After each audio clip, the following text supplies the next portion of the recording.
This past summer, I covered all the Batman Arkham games, which naturally led people to ask me if I would be talking about the recent Spider-Man games from Insomniac Games. But worry not, video game enthusiasts, I was planning this from the very beginning.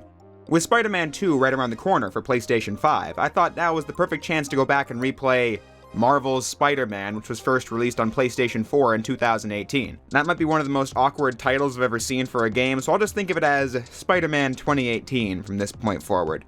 But before I even think about it, I know what you're all thinking right now. Don't even tell me, because I already know it's, man, my default browser is so boring and I'm in desperate need of a new one. Well, newsflash, I have just the thing for you because Opera GX is the sponsor of today's video. The world's premier gaming-oriented web browser. When using it, users are able to pick between a plethora of different appearance options, like the colors and the light and dark theming that other websites and browsers have. But where things get interesting is the mods list, where you get those features I just said, but can also customize your browser's default background to have different settings and images on them that even animate. With mods, you can also get optional features like background music, keyboard sounds, and opening and closing tab sounds. Disabling and enabling mods and their effects is in a menu accessible from the sidebar as well, with a full list of mods in the GX store. Using the GX Corner feature, you can stay up to date in the latest game deals and game releases and game news even. Using my link, you'll even be able to see my latest 12 uploads in your GX Corner too. Normal default browsers use up PC resources like the suck cannon from Ratchet & Clank, but with the GX control, you can monitor and limit how much of your CPU or RAM the browser can use. No longer will an abundance of tabs guzzle up your precious RAM. It's also very easy to switch browsers, as Opera lets you import your settings from other browsers like browsing history, bookmarks, and all that. So if all that sounds extraordinarily exciting to you, which it no doubt does, since I read your mind at the beginning, you're going to want to head over to my link, operagx.gg/jaysreviews2 to get started on your new setup. You'll thank us later. Once again, special thanks to Opera GX for sponsoring today's video. Now let's get into the show. I said in my video on Batman Arkham Asylum that Batman and Spider-Man have been the undisputed heavyweight champions when it comes to which hero has the best video games. Like Batman, Spider-Man has had a plethora of games over the many decades, and many are really iconic. As a kid, I loved playing all the games based on the Sam Raimi Spider-Man trilogy. Spider-Man 3 was actually one of the first games I had played on the Xbox 360, and its massive open world was pretty cool to experience, as I hadn't played games that big before. It felt like a never-ending sea of content. Spider-Man 2 revolutionized the Spider-Man games by being the first one to be fully open world with actual web-slinging physics, and players finally remember it to this day, almost 20 years later. It served as the template for all Spider-Man games going forward. I also played the crap out of Spider-Man Web of Shadows in the Xbox 360 because of it also being a massive open-world game with one of the most satisfying combat systems of any Spider-Man game, also being built for replayability through its choice-based storyline. Point being, when it comes to 3D Spider-Man games, I've been around the block. Spider-Man PS4, though, is a game that's become quite iconic in the Spider-Man mythos. Its story and take on the universe has been accepted by mainstream audiences as one of the big Spider-Man incarnations, up there with the movies. The hype around the game was massive before it even released, but despite being a massive Spider-Man fan myself, I actually didn't follow much of it before it came out. It was announced back during E3 of 2016, 2.5 years before it was actually released. When I saw the trailer and realized PlayStation was getting a Spider-Man exclusive, I figured, oh yeah, I'll play that, because of course I will. A AAA Spider-Man game on par with the Batman Arkham series? I mean, count me in. But I didn't really need much convincing besides that. What really threw me for a loop was not the game itself, but actually its developer, Insomniac Games. This is a company I've been familiar with for my entire life. I mean, they did the Spyro the Dragon trilogy on PlayStation 1, they created the Ratchet & Clank lineage that began on PlayStation 2, and I've done other franchises for PlayStation as well. If you're familiar with me and my work, you know that Ratchet & Clank has been a part of my life for ages. To see Insomniac was behind this new Spider-Man game had me really surprised and kind of unsure of what it would be like. I mean, on the one hand, you'd think I'd be hyped, but on the other hand, it was just kind of a shock to see Insomniac working on a franchise they didn't create themselves, as they had never done that before.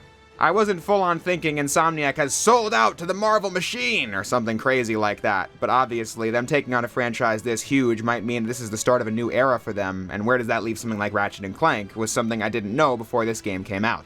Especially because Spider-Man was the very next title from Insomniac Games following the 2016 movie tie-in game for Ratchet & Clank, which I enjoyed enough when it came out, but I had issues with it even back then that only got worse in my mind with time. So I was also concerned if the writing pitfalls of Ratchet 2016 would carry over into Spider-Man's storytelling. Needless to say, I was curious to try the game, but I wasn't poring over pre-release footage on the edge of my seat for its release either. But then the game finally arrived in September of 2018, and the press was near universally positive, and I was like, hey, why not? I'll pick this up and play it. It'll be, at worst, something to do and talk about. But from the moment I popped the game into my PS4 to the moment I finished the story, I was utterly blown away by how much I enjoyed it.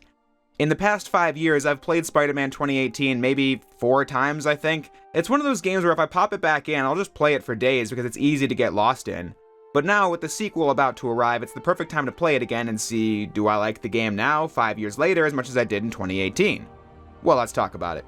It was easy to be on the side of the game because the opening was just electric. Right at the start, you get a classic Spider-Man setup of Peter being behind on his rent, but the police are also closing in on Wilson Fisk, the Kingpin, so he chooses Spider-Man over the life of Peter Parker and will probably have to face some consequences for that later, but swings away as Spider-Man in style nevertheless. Within 30 to 40 minutes, players are introduced to the core combat mechanics, web swinging, some of the basic traversal, and a lot of the major characters like Captain Yuri Watanabe and Aunt May. You travel up Fisk Tower, taking out goons, rescuing civilians, watching cutscenes with funny lines from Spider-Man. Writing your memoirs?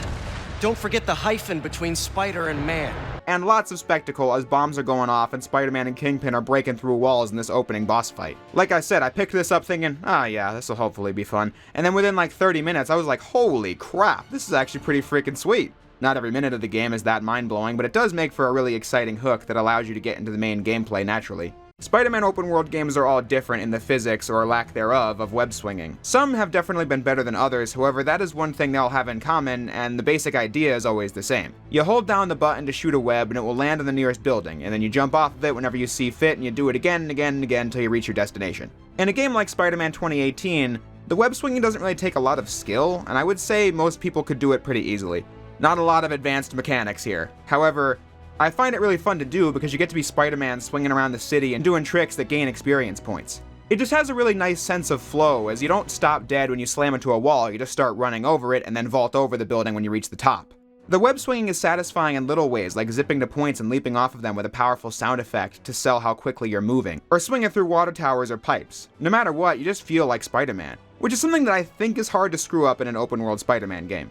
I'm not sure if the simplicity of web slinging in this game is something people hold against it or not, but I know that I don't because I found it really satisfying to do throughout the whole game. And I felt like it was pretty fast-paced. Generally speaking, I'm apprehensive about getting into open-world games. There are games that large I have enjoyed, and many that I have not played but really want to at some point in the future. However, when I play games like the Phantom Pain or Horizon, my biggest issue with them is that I like the content, but I feel like the open world amounts to just following waypoints, and I think it can get really boring.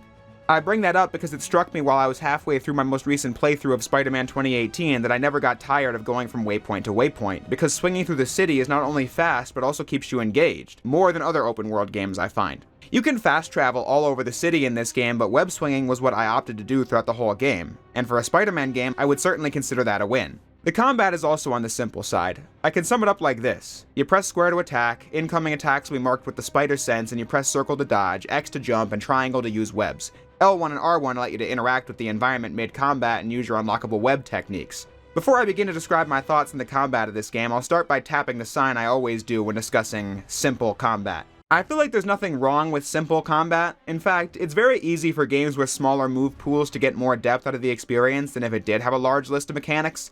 Peak gaming combat like Devil May Cry 5 can manage to have intricate mechanics for every weapon and character, while also being really fun and satisfying. But not every game can be as good as Devil May Cry 5, one of the best games ever made, so I won't hold every action game to that bar.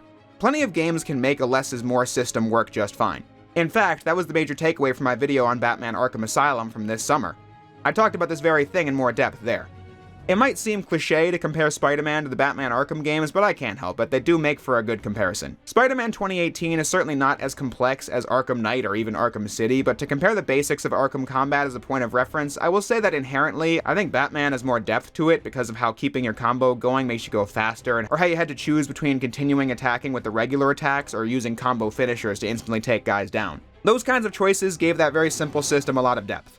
But I think Spider-Man combat is a lot of fun nevertheless for very similar reasons as the web slinging.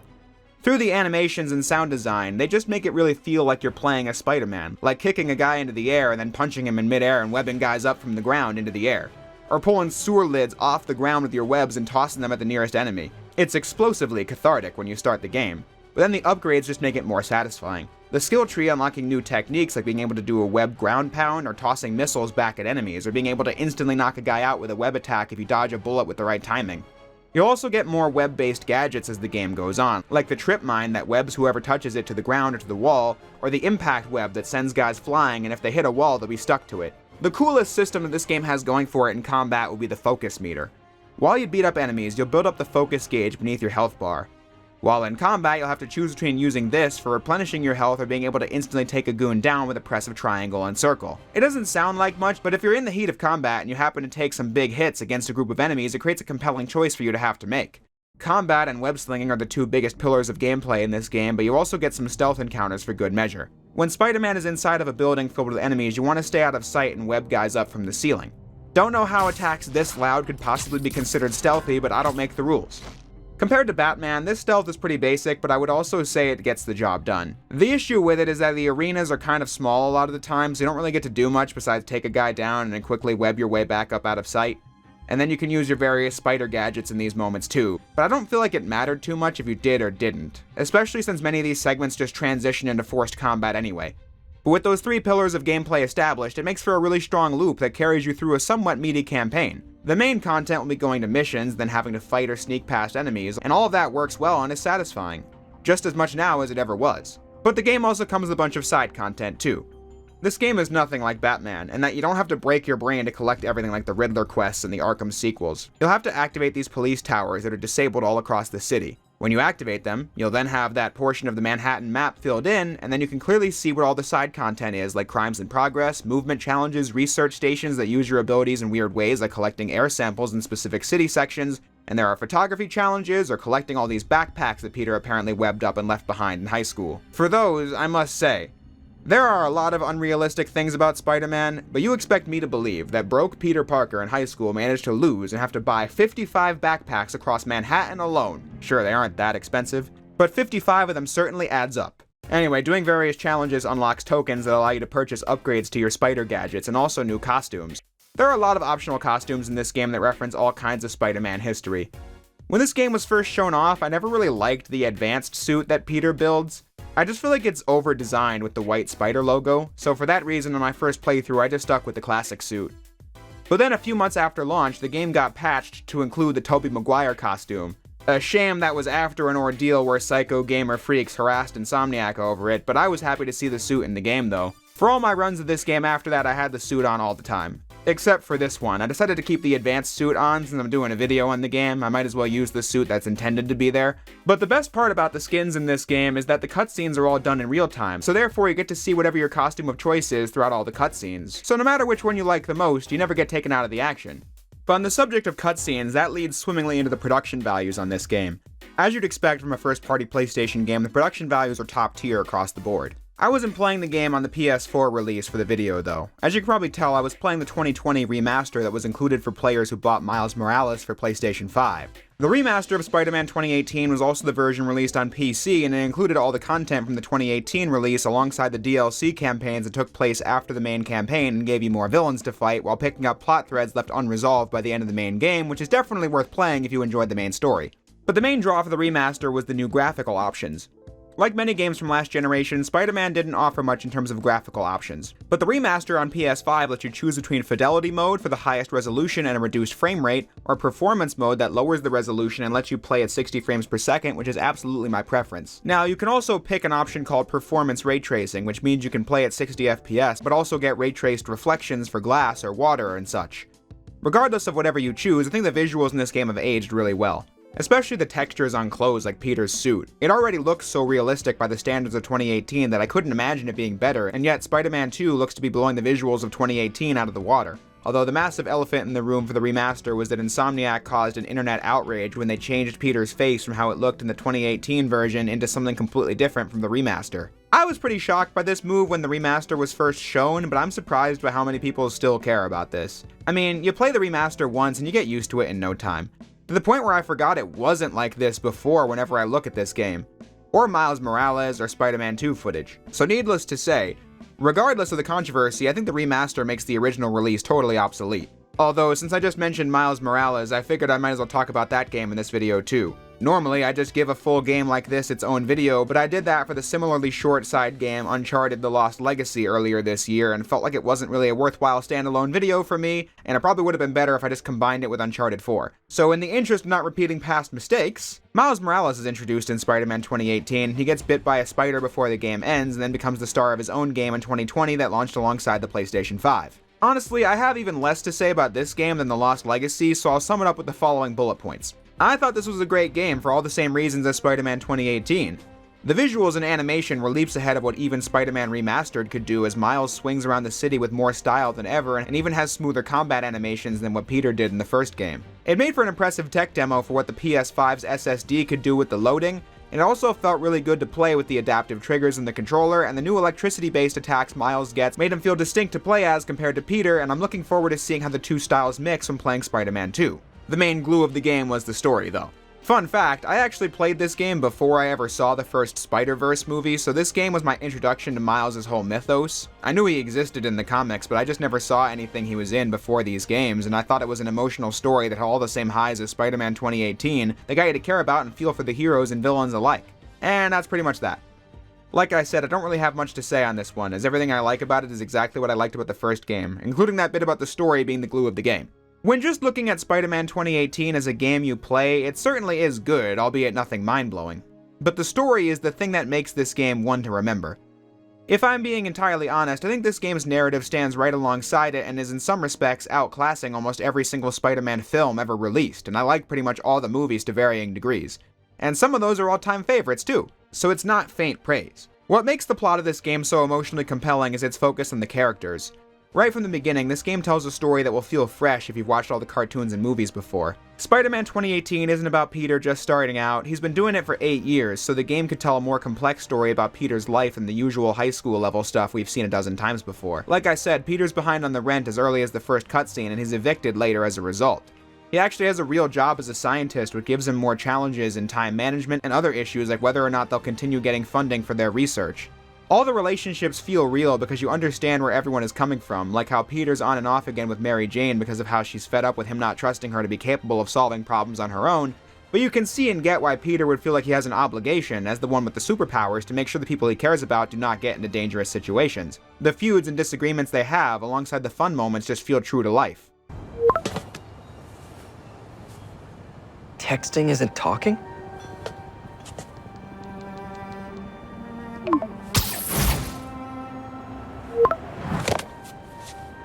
No, not that kind of over! Even more minor heroes are well characterized in their brief appearances, like Jefferson Davis, Miles' father, teaming up with and saving Spider-Man.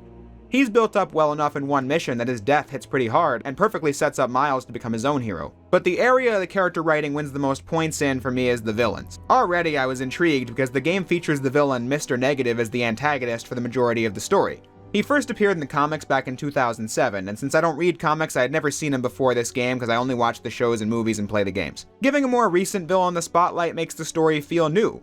All the main villains in this game are varying degrees of sympathetic. Martin Lee is introduced as this really nice guy running a homeless shelter that Aunt May also works at, but he's a villain because he's out for revenge on Norman Osborn for turning him into a monster, which was an experiment that killed Lee's parents.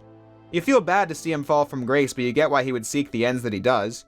Osborn is the most evil of the antagonists in this game, but the reason he's conducted these experiments is just because his wife died of a rare disease that Harry's also suffering from, and he refuses to let his son die. It doesn't make him right in any of the things that he does, but it makes a lot of sense. The villains, just like the heroes, feel like real people in this story.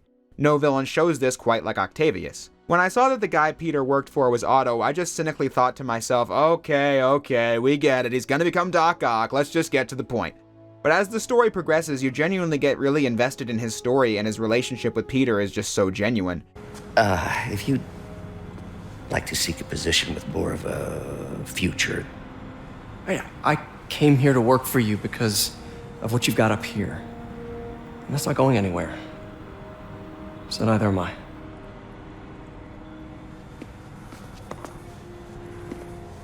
It makes it really heartbreaking to see his descent into villainy, which on your second playthrough you can see from a mile away. For example, he has the schematics for the super prison on the whiteboard, and he says he's planning a defense contract for them, setting up the breakout that starts the third act of the story once he goes full Ock mode. By the end, you wonder what really happened to Octavius. He's also out for Osborn's blood, and his anger and resentment towards Norman is there from the start of the game. The neural interface from the arms affects his mind, but the signs of him having a larger plan predate that happening. So Peter naturally feels guilty for not having seen it and being able to help someone he looked up to. It's really emotionally compelling stuff that makes every playthrough of this game one I'm glued to from start to finish. propped up by perfect casting, vocal performances, and motion capture performances that make the whole thing really believable. But of course, this game isn't perfect. The game has some big issues with pacing at specific moments, like the obligatory superhero hallucination sequence. Like seriously, ever since Arkham Asylum, it's like every superhero game thinks they need to have a hallucination scene of the hero's worst fears. But more importantly, there are these parts where Peter has to do scientific research by solving basic Switch puzzles. The game feels pretty insecure about this, since you can visit the options menu and be given the ability to skip these puzzles entirely. On the one hand, I guess I would be complaining if I had to solve all of them, but on the other hand, letting players skip it shows that they weren't that confident that anyone actually cared about this, which makes you wonder what it's good for. Like when Peter sees Otto using the neural interface when the tests show it's not working, you probably could have conveyed all that via a cutscene and nothing would change. More egregious are the walking segments. Now, I'm not one of those people who gets really provoked by the PlayStation cinematic mold. I love Uncharted and New God of War and The Last of Us and so on and so forth, but these parts of Spider-Man where you have to play as Mary Jane and Miles to sneak past enemies always drags the pace of the game to a screeching halt. To be fair, some of these can be good, like the part where MJ sneaks into Norman's penthouse and has to find some crucial info for Peter. I always found the stealth of it intense and the visuals of this penthouse dazzling enough to keep me engaged. But by and large, whenever this comes up, I let out a hefty sigh because the game is normally so fast-paced and action-packed, and these segments are the complete opposite of that. But as I said before, even through the lower points of the campaign, I think it's thoroughly engaging. I like how as the story goes on, the city starts gradually unraveling. First when the Demons gang attack and Sable International is hired to fight them, and then at the end of the game, the prison break allows all the inmates to roam the streets, so you'll be swinging around, you'll have to dodge missile attacks at least every 30 seconds while prisoners, demons, and Sable are all after Spider-Man. The whole endgame revolves around the Devil's Breath plague that was released by Octavius, a whole part of the story that has aged scarily well when replaying it now. But regardless, the game has a really emotional ending. The ending is peak Spider-Man writing as the character is at his best when he has to face utterly impossible choices and chooses the greater good every time. Like how Ock tries to manipulate Peter into getting back on his side even after all he's done and Peter just walks away. And of course, you rest easy, knowing your secret is safe with me. You do what you think is best, Doc. It's all any of us can. Peter? Even when it hurts like hell. Peter, where are you going? Peter? Peter! Aunt May is sick from Devil's Breath and is going to die if Peter doesn't give her the anti-serum, but then there wouldn't be enough left to reproduce it to save everyone else. Genuinely, I get misty-eyed every time I see this scene of Peter and May's final conversation where she reveals she knows Peter is Spider-Man all the time and that Ben would be really proud of him. It just hits really hard.